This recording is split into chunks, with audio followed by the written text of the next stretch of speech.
Hegseth is refusing to comment about a new bombshell report that exposes he allegedly said to unalive all of the passengers on a boat in the Caribbean. According to the Washington Post, the September 2nd boat strike initially left 2 survivors clinging to the boat. Then Admiral Mitch Bradley ordered a second strike to comply with Hegseth's orders, and to ensure the survivors couldn't call on other traffickers to retrieve them and their cargo, assuming they were doing anything wrong in the first place. However, it's unclear why Bradley wouldn't have ordered troops to collect the survivors and their cargo from the water, as the military did in a subsequent strike when 2 survivors were taken aboard a Navy ship via helicopter. Here's what a Pentagon spokesperson said today. The department has no response to this article and declines to comment farther. Typically they'll just hit us with some sort of bold-faced lie, but this time they're refusing to say anything. Many critics of the Trump administration and some legal experts have questioned the legality of these strikes. Under the Geneva Conventions, wounded or sick combatants are to be collected and cared for by either side in a conflict. It's almost like the Trump administration is hiding who these people truly are. There have now been more than 20 airstrikes against vessels in the Caribbean and the Eastern Pacific, unaliving more than 80 people. Even if we assume the worst about the people being hit with these strikes, the Trump administration is still breaking the law. Okay, this is not normal. A sitting Republican just broke ranks and is demanding a full investigation into the Secretary of Defense, Pete Hegseth's potential war crimes related misconduct. The Secretary of Defense. Hegseth didn't just defend convicted war criminals from the past. He championed them and pressured Trump to pardon them, and went on TV calling them heroes, while courts found them guilty for murder and abuse. And now he runs the entire U.S. military. Make that make sense. According to the senator, there are serious concerns that Hegseth's extreme views on military justice has carried over into his new role. The allegations?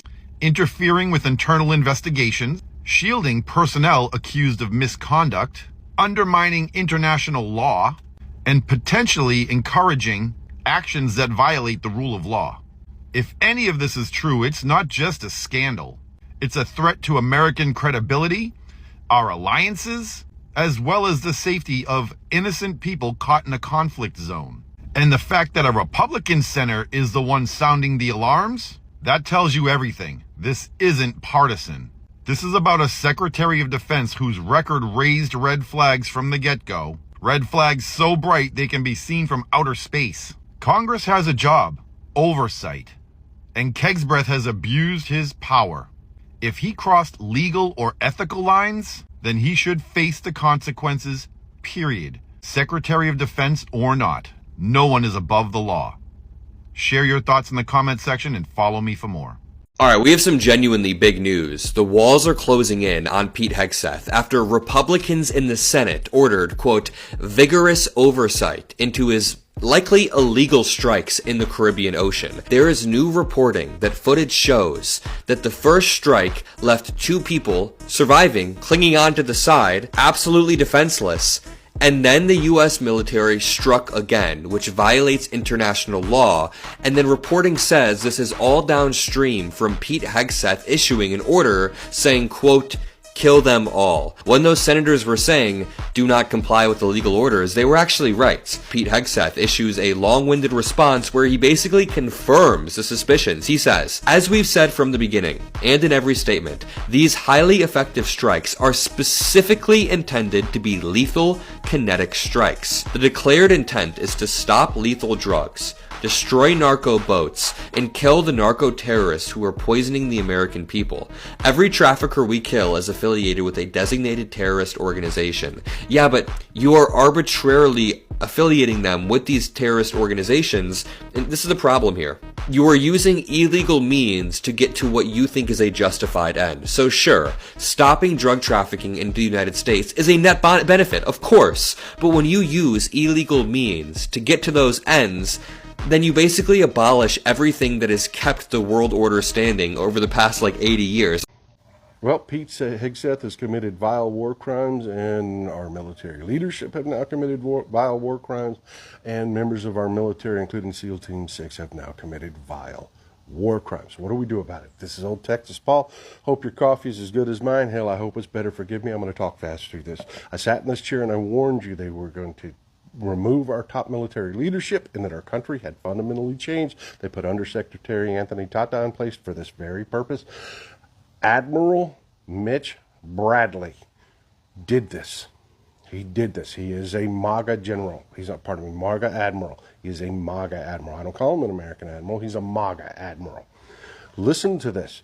Pete Hegseth ordered no survivors in this attack on these drug boats. Admiral Mitch Bradley made sure that happened. They fired a missile at that first boat, and they destroyed it, which was a war crime in and of itself, because this is a policing action of a crime that does not carry the death penalty. But they murdered them anyways. After the smoke cleared, there were 2 survivors floating in the water. Then they failed to give quarter, which is a massive war crime, which has dangerous repercussions for our troops all over the world. We lose our Geneva Convention's protections because of things like this. We do. This was horrible. They fired another missile at that boat when they saw there were survivors, because Admiral Bradley said, SecDef said, and Secretary of War said, no survivors, kill them all. That's what we are now. That is what I was talking about when I told you we are a fundamentally different country now. What do we do about it? And why is this not a death penalty crime? Because, folks, look, I want you to Google cartel human broth. I can't even tell you the things that these cartels do to force these people to be mules. And we know this. Our own drug agencies know this. Cartel human broth, B-R-O-T-H. Google that. I can't put it in this video. It'll get taken down. They forced these people to do this, and we murdered them. We murdered them. Look, this is what we do about it. We have to be very careful. These people are very scared now. They have committed war crimes, and they know it. We have to be very careful. In Tennessee 07, right now, there's an election. Afton Bain, elect her. Why? Because Republicans have broken. They have broken from MAGA. We've got a Republican senator that is now opening an investigation into these war crimes. We have other Republicans that are resigning, other Republicans that are refusing to run again. If you flip Tennessee 07, that was supposed to be a layup for Republicans, those rats will they will flood off the ship. Then in the midterms, we take more seats. Do it.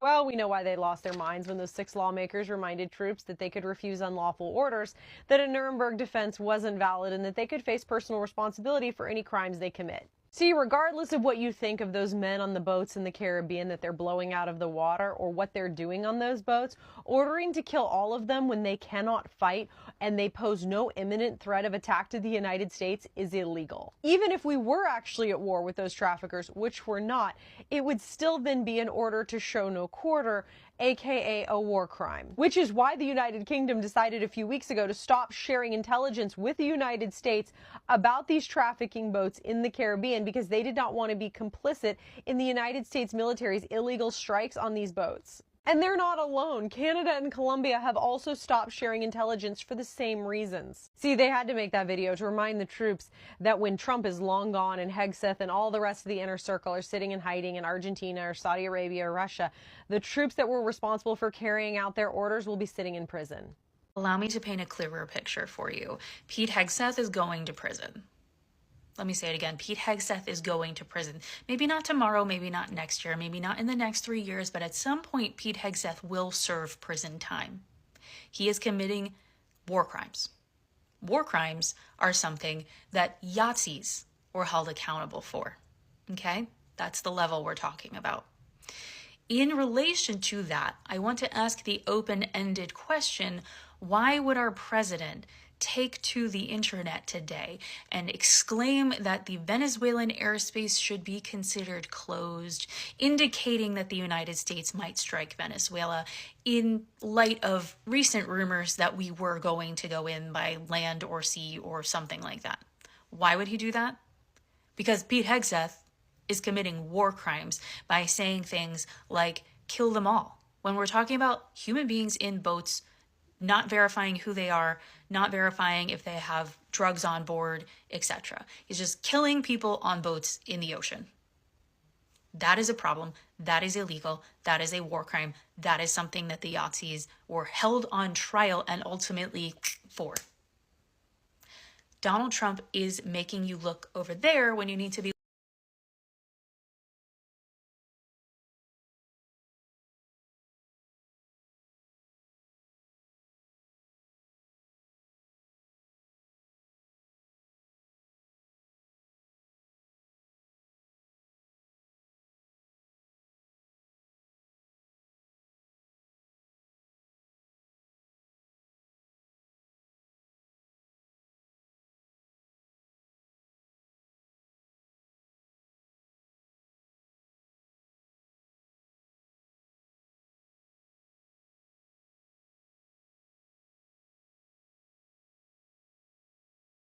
In the Trump administration, when the facts aren't on your side, you just make them up. And we heard from Brooke Rollins, the Secretary of Agriculture, just repeat lie after lie after lie. Here is Brooke Rollins saying what Trump is fundamentally doing is taking care of farmers. But what's missing is that the reason the farmers need help is because of the very policies that Donald Trump put in place in the first place. Are the American people going to fall for this? Farmers might get helped eventually. That hasn't happened yet, right? $15 billion is it in the works. If you tariffs on one hand, that's to try to accomplish one thing, but that hurts. That has unintended consequences maybe with farmers. So we're using this $15 billion for. Was it a good idea? Was it positive in the end? I guess you can use some of the tariff proceeds. Maybe for the $15 billion for the farmers? So a couple of quick points on that. First of all, what the president did with Liberation Day, with enacting all these tariffs back in Imagine still saying Liberation Day with a straight face. February, we now have dozens of new trade deals. Under the last administration, we didn't have one new trade deal. Did we need any? There's no rule that says you have to be making trade deals all the time. If you don't break something, you don't find yourself needing to fix it. To a deficit, $50 billion deficit in just agriculture. So think about the effects on our farmers and our ranchers. $50 billion is a significant amount. The president always said he would take care of the farmers. So yes, we are looking at the aid right now. We have always said it is to solve for, to mitigate anything under these new trade negotiations. The problem isn't negotiations. The problem is the tariffs. That is what is crushing these farmers. And Trump has always said he would be there for the farmers. Well, he kind of wasn't during his first term. And then he did the same thing during his second term. And now he needs to put out a fire that he set. They then, and I like this, they then get into specifically soybeans. Let's listen. We're selling a lot more soybeans than we were, though, a couple months ago when we first started talking about that. That was the big problem. China went from the biggest buyer of soybeans to zero purchases of soybeans. That was the biggest issue that happened. That happened on President Trump's watch. Well, so we have seen a decline from China buying soybeans for years. It is an important point, though, because China just a few years ago was buying about 65% of our soybeans from America. They have pivoted to buying a lot of Brazilian soybeans. And also the president has said, as has Secretary Bessent, that using our soybean farmers for leverage is not okay. So in the last, just a couple of weeks ago, the announcement was that China is back on to buy soybeans, 12 million metric tons this year, 25 million metric tons over the next few years. They've already put in a purchase order. We've already started shipping soybeans their way, almost 1.5 million metric tons. We have So she is just doing a word salad. The numbers that China has conditionally agreed to purchase would only over a period of years get us back to where we were, which is about 25 million a year. The fact that we've received a purchase order, this goes back to, did you pledge a donation or did you make the donation? Remember that whole controversy?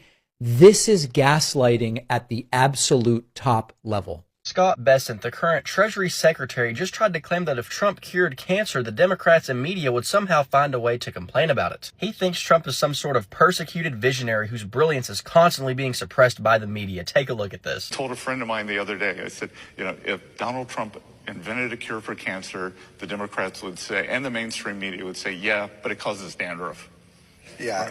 And it's crazy. But this extremely tired talking point couldn't be more hypocritical. Trump has actually cut cancer research funding while being in office. According to multiple reports, the Trump administration has cut billions of dollars from NIH funding. A Senate committee report confirms that about $2.7 billion was cut. That is not a minor trim, that is a significant blow to scientific research. But it gets even worse for cancer research specifically. The National Cancer Institute, which is the world's largest funder for cancer research, is under pressure. Their grant funding rate has been slashed. Reportedly now, the NIH only funds about 4% of submitted applications, whereas it used to be 9% under normal policies. That means many promising cancer research projects are being rejected or canceled before they can even begin. So when someone says if Trump cured cancer, the media would still complain, you have to call it what it is, a desperate attempt to rewrite reality. This administration is doing the exact opposite of creating cures. It's dismantling the very infrastructure that makes them possible. I want to talk about the seeming contradiction of Trump pardoning this guy, ex-Honduran president, violent drug kingpin, imported hundreds of tons of cocaine into the United States. He gets a pardon.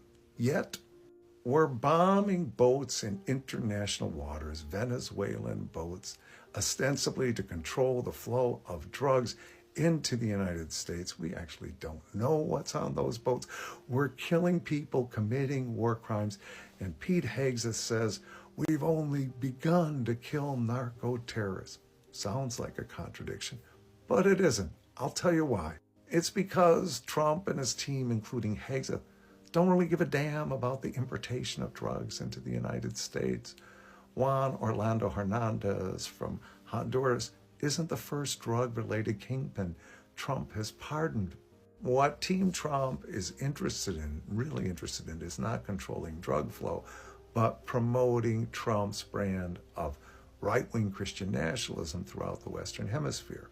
Juan Orlando Hernandez is a right-winger. He's one of us. Because he's one of us, he can do whatever he wants, including send hundreds of tons of cocaine to the United States. On the other hand, Venezuela's leader, Maduro, he's a left-winger, not one of us. We're going to bomb everything, including his fishing boats. It goes well beyond Honduras and Venezuela. We just gave, $40 billion to Argentina? Why? Because its leader is a right-wing Christian nationalist. We want to prop him up. And in Brazil, we've imposed ridiculous tariffs. Why? Because they've jailed their former Christian nationalist dictator. Trump's America First movement has been called isolationist. It's anything but. It's interventionist. It's actually about promoting Trump's anti-freedom, anti-democracy, pro-billionaire brand throughout the Western Hemisphere. Trump is making a mess out of the whole Venezuela situation, and it hasn't even started yet. Not only was the military surprised by his Truth Social post saying he was closing the airspace, which, by the way, we don't technically have the ability to do considering Venezuela is a sovereign nation. They were also unaware of any upcoming or ongoing military operations taking place in or around Venezuela, so that's great. Also, we're now learning that he talked to the leader of Venezuela, Nicolas Maduro, last week and basically said, if you leave now, we won't invade your country. That's the TLDR of it. And I'm sorry, regime change? When is the United States going to learn that regime change in another country is never a good idea, just in general? And I'm not saying Maduro is a good guy, because he is absolutely not. But whatever happened to America First, no more forever wars, no more the United States being the world police? Because that's pretty much what Trump ran on. And he's making a hot mess express out of this. And we haven't even started doing anything yet in Venezuela. So stay tuned for more updates. This just in, Donald Trump has announced that he will be pardoning one of the world's most notorious drug traffickers. In a new post, Trump said that he will issue a full and complete pardon to former Honduran President Juan Orlando Hernandez, who was convicted of drug trafficking last year in the U.S. and sentenced to 45 years in prison. Hernandez was found guilty by a jury of conspiring to traffic 400 tons of cocaine into the United States and was described as being at the center of one of the largest and most violent drug trafficking conspiracies in the world. He effectively ran his country as a narco state, and prosecutors said he paved a cocaine superhighway to the U.S. protected by machine guns. Hernandez is responsible for the deaths of countless American citizens, yet Trump claims that he was treated very unfairly. Hernandez took bribes from cocaine traffickers and used his office to shield them. And so let me get this straight for a second. While Trump orders the killing of alleged drug runners at sea and claims he's doing it to stop the flow of drugs, he's simultaneously bailing out the kingpins who use their power to help the cartels flood the United States and other nations with narcotics. Spread the word. Follow for more. A new Midas Touch podcast is out now. Be sure to check it out. I'm not MAGA, please don't scroll. I've got a moral compass and a soul. And you might be surprised to find out, but I have quite a few traditional Republicans that follow my platform, both here and on IG. Republicans that stand against Trump because they realize that MAGA are the actual rhinos, Republican in name only. And though the MAGA influencers and pundits and bought foreign-funded accounts are loud and large, the majority of Republicans out there are seeing through the nonsense. Literally, the majority of GOP are not siding with Donald Trump. So he can continue to deflect from the upcoming release of the files, even going so far as to invade Venezuela. No new wars though, right? And pardoning actual drug traffickers. And enriching him and his family with crypto, mostly foreign funded. But America first, right? Anything this president has continuously alleged Biden or Obama or any of his opposition, even his fellow Republicans, he is actively doing in real time. The 3 C's, as I've always said, there is nothing conservative with Donald Trump. There is nothing constitutional with Donald Trump. And there sure as heck is nothing Christ-like with Donald Trump. Traditional Republicans are welcome to my page, are welcome to my movement in this fight for the Constitution and against Donald Trump. And even if we disagree on policies, you're welcome to my dinner table, and I'll have mutual respect for you as Americans. But MAGA ain't it. It never was. MAGA was a mass manipulation psyop campaign. Again, largely funded by our foreign adversaries. And on a side note, no racists, no bigots, sure as hell no white supremacists are allowed at my table. Because though I may welcome Republicans to my table, where we disagree on policy, I will never break bread with the hate-filled of this world. And though these foreign-funded bot farms and pundits and influencers that should declare themselves as foreign agents, and loud, obtuse, obnoxious voices like Donald Trump try to convince all of the country that all Republicans are MAGA, it's simply not true. Because MAGA is a lie. It always has been. There is nothing about MAGA that prioritizes Americans. It's the largest psyop and largest grift and con our nation has ever witnessed. Stay warm, watch out for each other, lift each other up. It will get much worse before it gets better. Because united we stand, stronger together, together stronger.